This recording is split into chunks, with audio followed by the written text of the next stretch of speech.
কর্তব্যরত অবস্থায় বাইক দুর্ঘটনায় মর্মান্তিক মৃত্যু এক পুলিশ কর্মীর। ঘটনা মঙ্গলবার রাতে চুড়াইবাড়ি থানা এলাকায়। জানা যায়, চুড়াইবাড়ি থানা থেকে সেলটেক্স গেট পর্যন্ত রাস্তায় মঙ্গলবার রাতে যানজট সৃষ্টি হয়। সড়ক যানজট মুক্ত করতে গিয়ে মৃত্যু হয় ওই পুলিশ কর্মীর। মৃত পুলিশ কর্মীর নাম আশ্রম মনি রিয়াং। চুড়াইবাড়ি সেলটেক্স গেটের সামনে আসাম আগরতলা জাতীয় সড়কের উপর আশ্রম মনি রিয়াং এর TR02A 8514 নম্বরের পালসার বাইকের সাথে মুখোমুখি সংঘর্ষ হয় AS01FC 6989 নম্বরের 12 চাকার লরির। এতে গুরুতরভাবে আহত হন পুলিশ কর্মী আশ্রম মনি রিয়াং। ঘটনার সাথে সাথে আহত পুলিশ কর্মীকে একটি গাড়িতে করে নিয়ে যাওয়া হয় কদমতলা সামাজিক স্বাস্থ্য কেন্দ্রে। কদমতলা সামাজিক স্বাস্থ্য কেন্দ্রের কর্তব্যরত চিকিৎসক প্রাথমিক চিকিৎসার পর আশ্রম মনি রিয়াংকে ধর্মনগর জেলা হাসপাতালে রেফার করে দেন।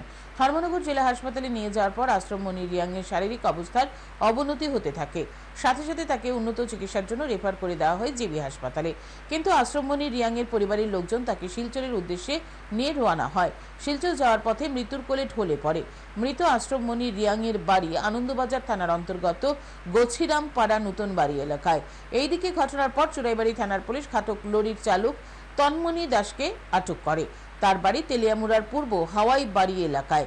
বুধবার ধর্মনগর জেলা হাসপাতালে ময়নাতদন্তের পর মৃত আশ্রম মনি রিয়াংয়ের মৃতদেহ পরিবারের লোকজনদের হাতে তুলে দেওয়া হয়।